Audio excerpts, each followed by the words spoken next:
Hello students, good morning to all of you, and today we are going to study NCERT solution from chapter 2 class 10 science acid base and salt. Okay, तो चलिए हम लोग start करते हैं आज का class.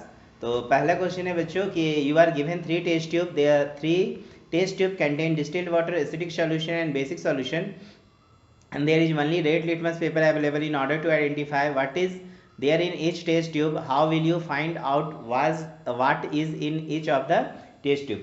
तो बच्चों यहाँ पर हमारे पास क्या दिया हुआ है कि 3 हमारे पास टेस्ट ट्यूब दिया हुआ है, जिसमें एक में डिस्टिल्ड वाटर है, दूसरा में एसिडिक सॉल्यूशन है और तीसरा में बेसिक सॉल्यूशन है। और आपको आइडेंटिफिकेशन के लिए सिर्फ और सिर्फ रेड कलर के लिटमस पेपर दिए गए हैं। ठीक है, अब हम क्या करते हैं, बारी बारी से लिटमस पेपर को क्या करेंगे, तीनों टेस्ट ट्यूब में डालेंगे। तो हमने देखा कि जब पहले टेस्ट ट्यूब में हमने लिटमस पेपर को डाला, रेड लिटमस पेपर को, तो रेड लिटमस पेपर का कलर जो हो गया वो ब्लू हो गया। तो हम कह सकते हैं कि फर्स्ट टेस्ट ट्यूब में जो सॉल्यूशन है वो कैसा है, बेसिक सॉल्यूशन है। फिर हमारे पास अब 2 टेस्ट ट्यूब बच गए हैं। अब हम दूसरा टेस्ट ट्यूब में क्या करेंगे, फिर से रेड कलर के लिटमस पेपर को डालेंगे। तो हम देख रहे हैं कि लिटमस पेपर में कोई भी उसके कलर में कोई प्रभाव नहीं पड़ रहा है। पहले जो कलर थे रेड कलर लिटमस पेपर का, अभी भी वो रेड कलर में ही है। अतः हम कहेंगे कि जो दिया गया सॉल्यूशन है सेकेंड वाला वो एसिडिक है। और यदि लिटमस पेपर क्या करेगा, अपना कलर को पर्पल कलर बना देगा, ठीक है ना। अगर मान लीजिए लिटमस पेपर का कलर अगर पर्पल हो जाता है सॉल्यूशन में डालने को, अब तीसरा सॉल्यूशन जो है उसमें हमने डाला रेड लिटमस पेपर को, तो हमने देखा कि कलर जो हो गया लिटमस पेपर का वो पर्पल कलर का हो गया। अतः हम कहेंगे कि ये जो है सॉल्यूशन डिस्टिल्ड वाटर है। तो बच्चों इस तरह से हमने देखा कि बेसिक सॉल्यूशन, एसिडिक सॉल्यूशन और डिस्टिल्ड वाटर को हम कैसे आइडेंटिफाई करेंगे रेड लिटमस पेपर की मदद से। ठीक है, यहीं पर अगर आपको रेड लिटमस पेपर की जगह ब्लू लिटमस पेपर दिया होता तो क्या होता कि अगर सॉल्यूशन मान लीजिए अगर कोई बेसिक होता, ठीक है ना, तो ब्लू लिटमस पेपर के कलर में कोई फर्क नहीं पड़ता।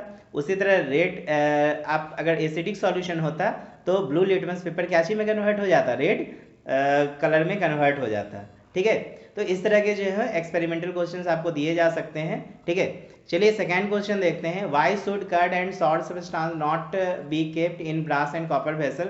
बच्चों कर्ड और सॉल्ट जो सॉर फूड सब्सटेंस होते हैं उसमें एसिड होते हैं, ठीक है। और ये एसिड क्या होते हैं, मेटल के साथ तुरंत में कंबाइन कर लेते हैं, रिएक्शन कर लेते हैं, ठीक है। तो this reaction turns food to poison which damage people health. अगर मान लीजिए कि अगर हम कर्ड या सॉर फूड को अगर वैसे ब्रास या कॉपर वेसल के बर्तनों में रखेंगे तो वो क्या हो जा सकते हैं, पॉइजनस हो जाते हैं, हो सकते हैं हमारे फूड, ठीक है ना। इससे हम फूड पॉइजनिंग का शिकार भी हो सकते हैं, ठीक है ना। और ये हमारे बॉडी के लिए, हमारे हेल्थ के लिए बहुत ही घातक सिद्ध हो सकता है। ओके, तो हम ध्यान देंगे कि कर्ड या सॉल्ट सब्सटेंस जो होते हैं उसको हम ब्रास या कॉपर के बर्तनों में नहीं रखते हैं। ओके, नेक्स्ट क्वेश्चन है, which gas is usually liberated when an acid react with metal? Illustrate with an example. How will you test for the presence of this gas? तो बच्चों जैसे ही हम किसी एसिड को मेटल के साथ रिएक्ट कराते हैं तो हमें पता है साल्ट और हाइड्रोजन गैस बनता है, ठीक। तो यहाँ पर आपसे पूछ रहा है कि which gas is usually liberated. तो बच्चों मेटल और एसिड जब आपस में रिएक्ट करते हैं तो हाइड्रोजन गैस जो होते हैं वो लिबरेट होते हैं। ओके, तो यहाँ पे आंसर क्या हो जाएगा, हाइड्रोजन गैस। ओके, नेक्स्ट है metal compound A react with dilute hydrochloric acid to produce effervescence the gas evolve extinguishes a burning candle. Write a balanced chemical equation for the reaction if one of the compound form is calcium chloride. तो देखो मुझे यहाँ पे बोल क्या रहा है कि मेटल कंपाउंड ए है वो रिएक्ट कर रहा है डाइल्यूट हाइड्रोक्लोरिक एसिड से, ठीक है। और वो उसमें गैस क्या हो रहा है, इवॉल्व हो रहा है, ठीक है। गैस क्या हो रहा है, the gas evolve extinguishes a burning candle. Write a balanced chemical equation. हो क्या रहा है बच्चों कि मेटल कंपाउंड जो है कहने का मतलब कैल्शियम कार्बोनेट हाइड्रोक्लोरिक एसिड से रिएक्ट करके कैल्शियम क्लोराइड बना रहा है, ठीक है। तो यहाँ पे किस तरह के गैसेस बन रहे हैं बाबू, CO2 बन रहे हैं। अब CO2 गैस बनेंगे तो क्या होगा, वहाँ पे का एटमोस्फेयर ऑक्सीजन का कम हो जाएगा। तो स्वाभाविक है कि अगर मान लो कोई कैंडल वहाँ पे जल भी रहा होगा तो वो कैंडल क्या होगा, बुझ जाएगा, बंद हो जाएगा, ठीक है।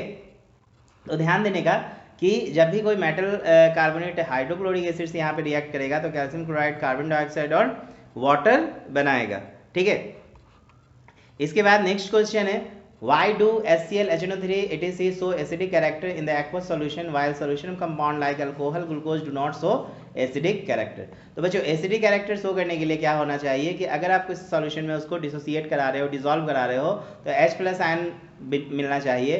तो हम देखते हैं कि HCl जो है वो एक्वा सॉल्यूशन में अपने H+ आयन को फर्निश करते हैं, जबकि अल्कोहल ग्लूकोज जो है वो H+ आयन को फर्निश नहीं करते हैं। तो हम कह सकते हैं कि अल्कोहल ग्लूकोज में एसिडिक कैरेक्टर नहीं पाया जाता है। ठीक है, उसी को मैंने यहाँ पर लिखा भी है कि release of H+ ion in water will make a compound acidic और non-acidic acid are the substance which upon dissociating with water result in production of hydrogen ion. Some compounds show acidic character as they dissociate in the aqueous solution which result in the production of hydrogen ion. देखे ना, मैंने यहाँ पे लिखा है ना कि ये जो है H+ आयन चूंकि डिसोसिएट कर रहे हैं सॉल्यूशन में, इसीलिए हम लोग इसको कह सकते हैं एसिडिक कैरेक्टर। लेकिन ग्लूकोज और अल्कोहल में जो है ये आपको एसिडिक कैरेक्टर नहीं दिखा रहे हैं, इसलिए नहीं दिखा रहे हैं क्योंकि ये सॉल्यूशन में हाइड्रोजन आयन को फर्निश नहीं कर रहे हैं जब हम ग्लूकोज और अल्कोहल को वाटर में डिसॉल्व करा रहे हैं। तो अतः हम कह सकते हैं कि HCl जो है एसिडिक कैरेक्टर दिखाते हैं एक्वा सॉल्यूशन में, जबकि ये जो है आपका अल्कोहल और ग्लूकोज एसिडिक कैरेक्टर नहीं दिखाते हैं। ओके, नेक्स्ट क्वेश्चन है why does N aqua solution of N acid conduct electricity? तो बच्चों aqua solution of acid electricity इसलिए कंडक्ट करते हैं क्योंकि वहाँ पे आयन फर्निश होता है, और आयन फर्निश होने की वजह से ठीक है इलेक्ट्रिसिटी का कंडक्शन आसान हो जाता है। तो मैंने आंसर यहाँ पे दिया है कि charge particle are responsible for the conductance of electricity in acid. तो ध्यान देंगे एसिड में कंडक्टेंस का मेन जो कॉन्सेप्ट होता है बच्चों वो चार्ज पार्टिकल होता है, और ये चार्ज पार्टिकल जो होते हैं आयंस कहलाते हैं। ओके, तो एक्वा सॉल्यूशन में एसिड जो है आयन फर्निश करते हैं, जिस वजह से ये इलेक्ट्रिसिटी को क्या करता है, कंडक्ट करता है। अगला सवाल है why does dry HCl gas not change the colour of dry litmus paper? तो बच्चों ड्राई HCl जो होते हैं वो हाइड्रोजन आयन को डिसोसिएट नहीं करते हैं। ठीक है, अब नहीं करेंगे तो एसिडिक बिहेवियर नहीं दिखाएगा, जिसके वजह से लिटमस पेपर के कलर में कोई परिवर्तन नहीं होता है। ठीक, तो मैंने यहाँ पे लिखा भी HCl doesn't give out hydrogen ion, therefore HCl doesn't show any acidic behavior and color of the litmus paper remain the same or reacting with HCl gas. Next question है while diluting an acid why is it recommended that the acid should be added to water and not water to acid? बच्चों हमने देखा था अपने पिछले lecture में कि जब हम एसिड को वाटर में मिलाते हैं तो आपको मैंने बताया था कि आपको एसिड को धीरे धीरे क्या करना है, वाटर में डिसॉल्व कराना है। अगर आप एसिड के ऊपर डायरेक्ट वाटर डालोगे तो क्या होगा, वहाँ पर एक्सोथर्मिक प्रोसेस होगा, बहुत ज़्यादा हीट प्रोड्यूस होगा और वो उसके छींटे जो होंगे ठीक है ना, जैसे स्प्लैश कर जाएंगे। एसिड जो है, एसिड के ऊपर अगर हम पानी डालेंगे तो एसिड बहुत तेज़ी से स्प्लैश करेंगे ठीक है ना, जो हमारे शरीर पे पड़ जाएंगे। ठीक है, जो हमारे लिए घातक भी हो सकता है। तो हमें इन चीज़ों को ध्यान देना रहता है कि जब भी हमको एसिड को पानी में मिलाना है तो एसिड को पानी में मिलाएंगे, ग्रेजुअली मिलाएंगे, धीरे धीरे मिलाएंगे, ना कि एसिड में वाटर को मिलाएंगे। ओके, तो while diluting an acid it is recommended that acid should be added to water and not water to the acid, because if water is added to the concentrated acid it release huge amount of heat which may result in the explosion and can cause acid burns of face, cloths and body parts. Hence it is safe add acid to water but not water to acid. Okay, समझे, मैंने जो बताया वही चीज़ यहाँ पे मैंने mention भी किया है। चलिए अगला सवाल देखते हैं how is the concentration of hydronium ion affected when the solution of N acid is diluted? तो बच्चों जब एसिड में when acid is added to water there will be fixed amount of hydronium ion present in the fixed volume of solution. जैसा कि मैंने आपको बताया था कि एसिड को जब भी हम पानी में घुलोते हैं तो एसिड में H+ आयन बनता है, और H+ आयन बहुत कम समय के लिए बनता है, और वो H+ आयन तुरंत वाटर के मॉलिक्यूल से रिएक्ट करके हाइड्रोनियम आयन बना देता है। और पता है ये हाइड्रोनियम आयन का फिक्स अमाउंट होता है ठीक है ना, एक पर्टिकुलर वॉल्यूम में। अब आप क्या कर रहे हो, सॉल्यूशन को डाइल्यूट बना रहे हो तो ये hydronium ion per unit volume क्या होगा, घटता चला जाएगा। अब घटने की वजह से क्या होगा, इसकी कंसंट्रेशन घटती चली जाएगी। तो वही चीज़ हमसे यहाँ पे पूछा था कि how is the concentration of hydronium ion affected when solution of acid is diluted? समझे कि हमने एसिड को हमने जैसे ही सॉल्यूशन को डाइल्यूट बनाया तो जो यूनिट वॉल्यूम में H3O+ बन रहे थे, अब यूनिट वॉल्यूम में H3O+ की संख्या क्या हो गई, कम हो गई। कम होने से क्या होगा, कंसंट्रेशन पे असर पड़ेगा, कंसंट्रेशन कम हो जाएगा। ओके, तो याद रखेंगे बच्चों ये हाइड्रोनियम आयन जो है एसिड को अगर आप डाइल्यूट करोगे तो उसकी संख्या में कमी आती चली जाएगी, कंसंट्रेशन डिक्रीज करते जाएगा। डिक्रीज कैसे करेगा? यूनिट वॉल्यूम में डिक्रीज करेगा। अगला प्रश्न है, how is the concentration of hydroxide ion affected when excess base is dissolve in a solution of sodium hydroxide. अब यहाँ पर देखिए हमने क्या कह रहा है कि हाइड्रोक्साइड आयन का कंसंट्रेशन कैसे प्रभावित होगा जब हम बेस को सोडियम हाइड्रोक्साइड के सॉल्यूशन में डिसॉल्व करेंगे। तो यहाँ पे ध्यान देंगे कि जब बेस को आप सोडियम हाइड्रोक्साइड के सॉल्यूशन में डिसॉल्व करोगे, ठीक है, तो कंसंट्रेशन बढ़ जाएगा, ठीक है ना। कंसंट्रेशन बढ़ने के पीछे का रीजन क्या है कि आप पहले जो मौजूद था OH माइनस आयन, अब आप क्या कर रहे हो, एक्सेस हाइड्रोक्साइड आयन आप हाइड्रोक्साइड आयन में क्या कर रहे हो, मिला रहे हो। अच्छा, एक चीज़ यहाँ पे, एक और चीज़ ध्यान देना है कि जब बेस को हम सोडियम हाइड्रोक्साइड के सॉल्यूशन में डिसॉल्व करेंगे, ठीक, तो बोल रहा है कि ions increase but it will reach saturation at some point. देखो, एक होता है ना सैचुरेटेड सॉल्यूशन होता है बच्चों। अगर सैचुरेटेड सॉल्यूशन होगा ना, तो आप कितना भी आप घुलो दो, एक्स्ट्रा बाहर से OH माइनस डाल दो, सॉल्यूशन में कोई फर्क नहीं पड़ेगा। क्योंकि सैचुरेटेड सॉल्यूशन क्या होता है ना बच्चों कि एक मैक्सिमम घुलने की ना टेंडेंसी होती है। जैसे मान लीजिए कि मैं अगर बोलूँगा 1 लीटर वाटर में हमें सॉल्ट को डिसॉल्व कराना है, तो हम बोलेंगे कि उसका सैचुरेशन जो पावर है वो 90 ग्राम सॉल्ट डिसॉल्व हो सकता है। इसका मतलब ये हुआ कि अगर आप 1 लीटर वाटर में 90 ग्राम सॉल्ट को पूरी तरह से डिसॉल्व करा देते हो तो वो सॉल्यूशन सैचुरेटेड होता है। इसके बाद अगर आप कितना भी कोशिश करो, मान लो एक्स्ट्रा भी हम सॉल्ट को घुलो देते हैं टेम्परेचर बढ़ा के या कोई भी फैक्टर से, तो बाद में जब वो सॉल्यूशन ठंडा होगा तो पता है वो जो भी आपने एक्स्ट्रा जो सॉल्ट घुलाया है वो सॉल्ट फिर से आपको क्या करेंगे, आपको उस सॉल्यूशन के सरफेस में आपको नीचे में दिखने लगेंगे। वो एक तरह का क्या बोले, उस आपने सॉल्यूशन को सुपर सैचुरेटेड बना दिया, लेकिन वापस वो क्रिस्टलाइजेशन प्रोसेस दिखाने लगेगा, ठीक है। तो यदि सॉल्यूशन हमारा सैचुरेटेड है तो हम लाख बाहर से हाइड्रोक्साइड आयन को घुलाएंगे तो कंसंट्रेशन पे कोई फर्क नहीं पड़ेगा। लेकिन अगर अनसैचुरेटेड सॉल्यूशन रहता, ठीक है ना, और फिर अगर आप OH माइनस आयन को बाहर से डाल रहे हो तो क्या होता, कंसंट्रेशन इंक्रीज कर जाता। ओके, अगला प्रश्न है, you have 2 solution A and B. The pH of solution A is 6 and pH of solution B is 8. Which solution has more hydrogen ion concentration? Which of the acid and which of the base? बच्चों, हम लोग जैसा कि जानते हैं कि acid जो neutral solution होते हैं उसकी pH वैल्यू 7 होती है, और 7 से कम आते हैं तो सॉल्यूशन एसिडिक में कन्वर्ट होते चला जाता है, और 7 से ज़्यादा आते हैं तो सॉल्यूशन बेसिक कैरेक्टर लेने लगता है। तो आप देख रहे हो कि यहाँ पर 6 दिया है, इसका मतलब इसमें A में जो होंगे एसिडिक कैरेक्टर होंगे, और B जो सॉल्यूशन है उसका pH वैल्यू 8 है, तो ये बेसिक सॉल्यूशन होगा। तो हमें पूछ रहा है किसमें H+ आयन की संख्या ज़्यादा होगी। तो बच्चों सॉल्यूशन A में जो होंगी H+ आयन की संख्या ज़्यादा होगी, क्योंकि ये सॉल्यूशन एसिडिक है, और हमें पता है कि एसिडिक सॉल्यूशन वो सॉल्यूशन होता है जिसमें H+ आयन की संख्या ज़्यादा होती है, किससे, OH माइनस आयन की अपेक्षा। और यहाँ पर B चूंकि बेसिक है, यहाँ पे इसका मतलब OH माइनस आयन का कंसंट्रेशन ज़्यादा है, किससे, H+ आयन के कंसंट्रेशन से। यही मैंने आंसर भी यहाँ पे पॉइंट किया है, आप स्टडी करेंगे। नेक्स्ट है, what effect does the concentration of H+ ion have on nature of the solution. तो बच्चों, hydrogen ion concentration decide the nature of solution. मैंने आपको बताया ना, हाइड्रोजन के आयन ही क्या होते हैं, सॉल्यूशन में डिसाइड करते हैं एसिड और बेसिक कैरेक्टर। तो जब हाइड्रोजन आयन का कंसंट्रेशन बढ़ेगा तो स्वाभाविक है जो रिजल्ट हमें मिलेगा वो एसिडिक मिलेगा, और जब हाइड्रोजन आयन का कंसंट्रेशन घटेगा तो सॉल्यूशन का जो रिजल्ट है वो हमें बेसिक मिलेगा। Do basic solution have H+ ion? If yes then why? या basic solution has H+ ion but hydroxide ion present in basic solution are board. देखिए, किसी भी सॉल्यूशन में H+ और OH माइनस दोनों आयन मौजूद होते हैं। एसिडिक कहलाने का पीछे का रीजन होता है कि H+ की संख्या ज़्यादा है, और बेसिक कहलाने का मतलब क्या होता है कि OH माइनस की संख्या ज़्यादा है। हाँ, तो बिल्कुल होंगे, बेसिक सॉल्यूशन में H+ आयन बिल्कुल होंगे। ओके, नेक्स्ट है, under what soil condition do you think a farmer would treat the soil of his field with quick lime और स्लैक्ड लाइम और चॉक। तो बच्चों देखो, सॉइल क्या होते हैं, एसिडिक इन नेचर, कब होंगे, इसकी pH वैल्यू 7 से कम होगी। Then such field should treated with quick lime. तो अगर मान लो किसी सॉइल की एसिडिक कैरेक्टर बढ़ जाती है, ठीक है ना, उसका pH 7 से कम हो जाता है, तो उस परिस्थिति में हमें क्विक लाइम, स्लैक्ड लाइम और चॉक मिलाना होता है, ठीक है, ताकि हम उसके एसिडिक कैरेक्टर से हटके थोड़ी बेसिक कैरेक्टर में पहुंच सके। तो ये हमसे पूछा है, अंडर व्हाट सॉइल कंडीशन, हम किस कंडीशन में, सॉइल के किस कंडीशन में ये लाइम, क्विक लाइम हो, स्लैक्ड लाइम हो या चॉक को मिलाया जाता है।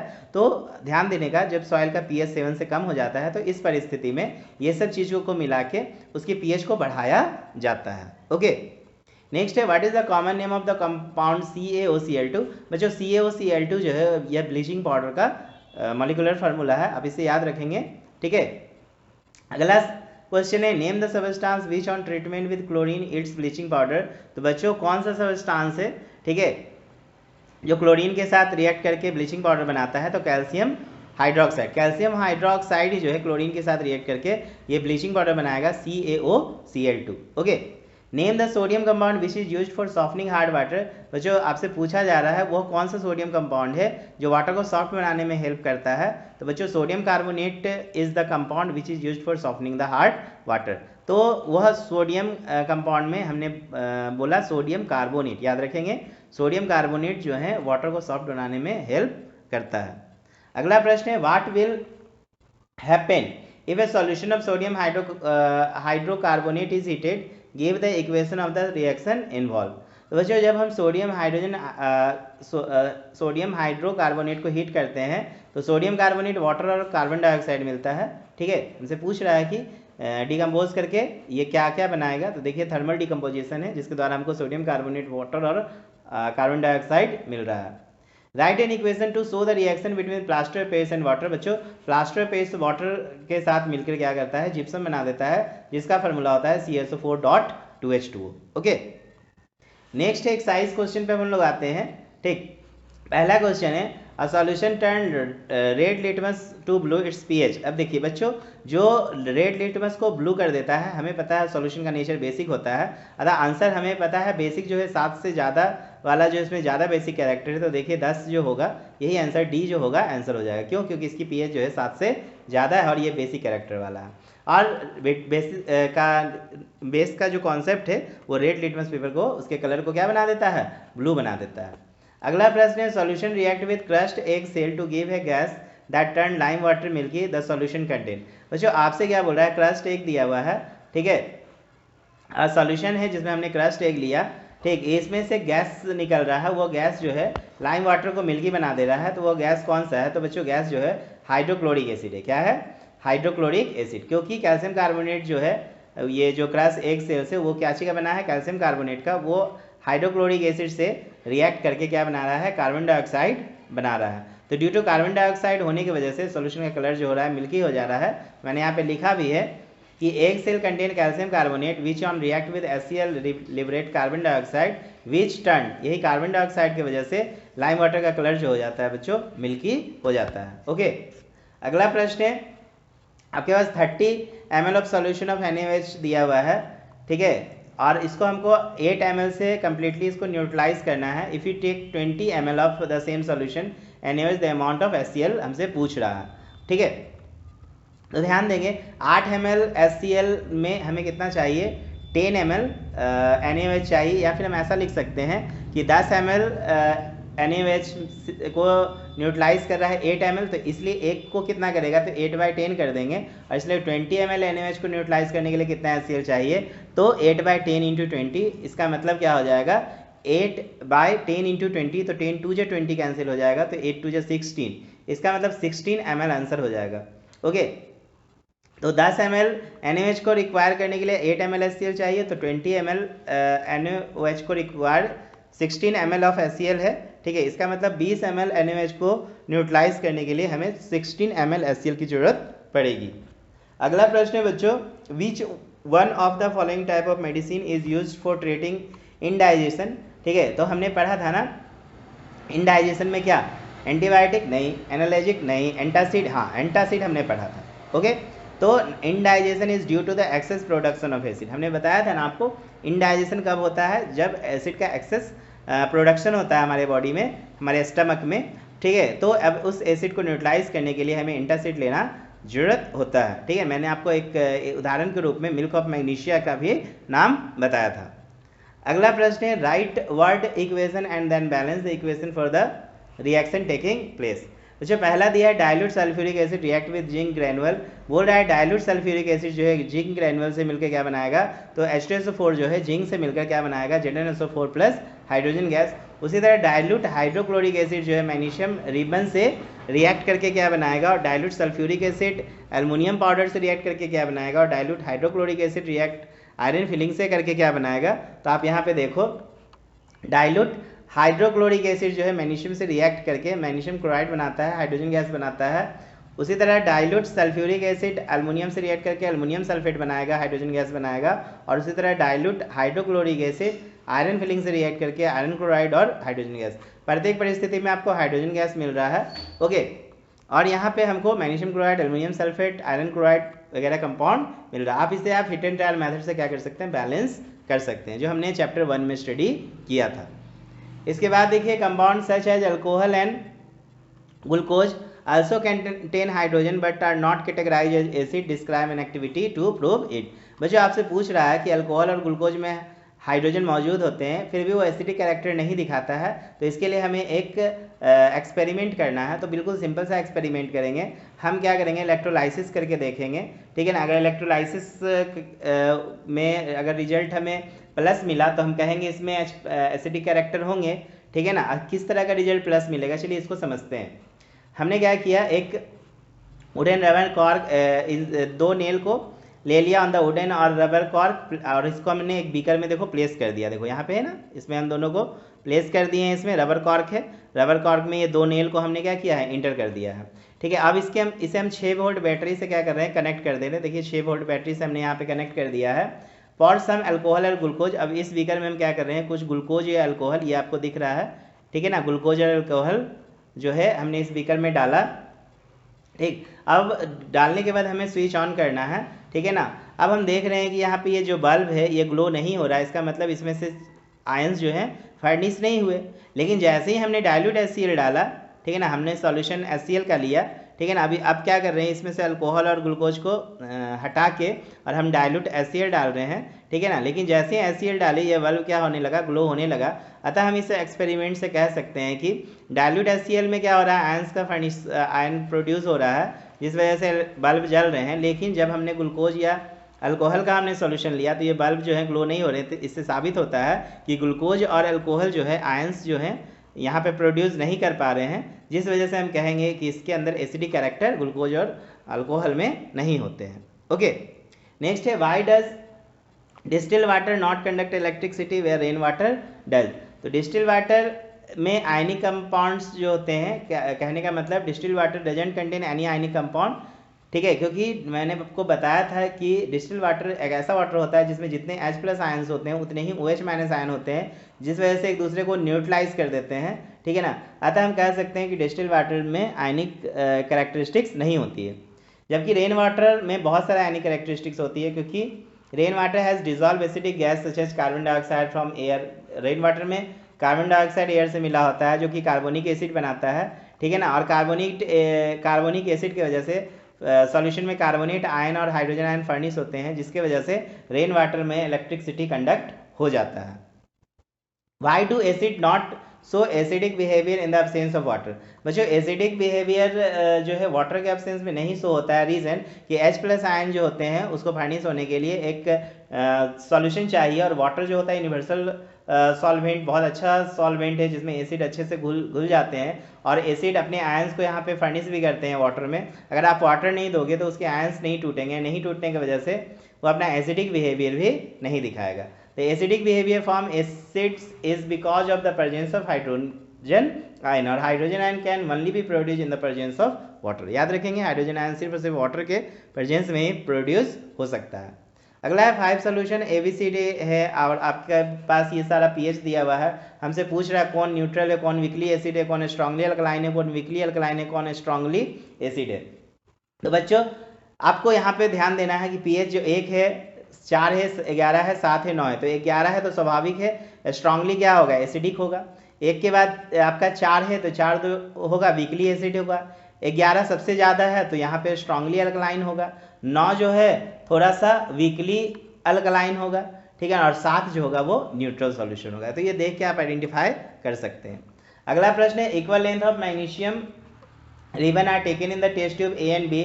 Hydrochloric acid is added to test tube A while acidic acid is test tube B में ऐड कर रहे हैं। Amount and concentration taken for both the acid are same, in which test tube will be fizzing occur more vigorously and why. तो बच्चों HCl जो होते हैं strong acid होते हैं, जबकि एसिडिक एसिड जो होते हैं वीकर एसिड होते हैं, ठीक है। तो fizzing occur because of the production of hydrogen ion, ठीक। तो सबसे ज़्यादा क्या है, HCl में H+ आयन ज़्यादा होंगे तो ये लॉट ऑफ हाइड्रोजन गैस को प्रोड्यूस करेंगे, जबकि टेस्ट ट्यूब ये बी में जो होगा एसिटिक एसिड के साथ ऐसा नहीं होगा। तो हम कह सकते हैं कि मोल फिजिंग जो होगा वो टेस्ट ट्यूब ए में होगा, बी में नहीं।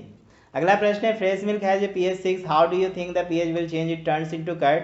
तो बच्चों fresh milk turn into curd due to the production of lactic acid. क्या होता है, लैक्टिक एसिड का फॉर्मेशन होता है और लैक्टिक एसिड क्या करता है, मिल्क का pH को रिड्यूस कर देता है, इस वजह से ऐसा होता है।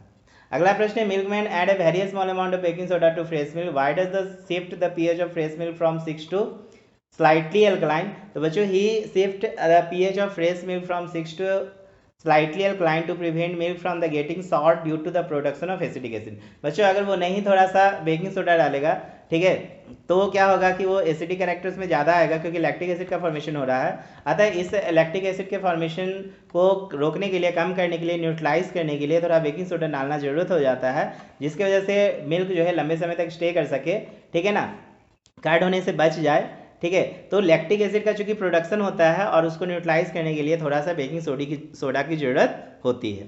अगला प्रश्न है बच्चों plaster of Paris should be stored in a moisture proof container, explain why.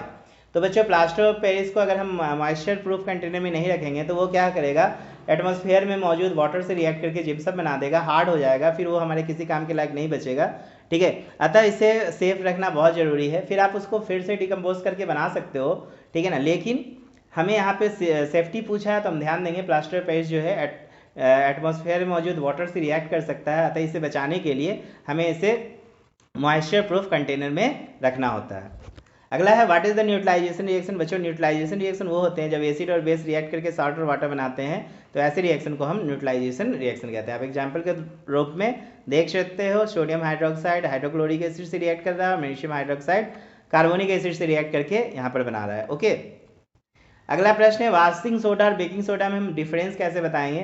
तो बच्चों वॉशिंग सोडा जो होता है उसको हम लोग एक इलेक्ट्रोलाइट की तरह बिहेव करते हैं, जबकि बेकिंग सोडा जो है it can be use to test the garden soil for acidity, it bubbles are develop then soil is too acidic और नॉट, ओके।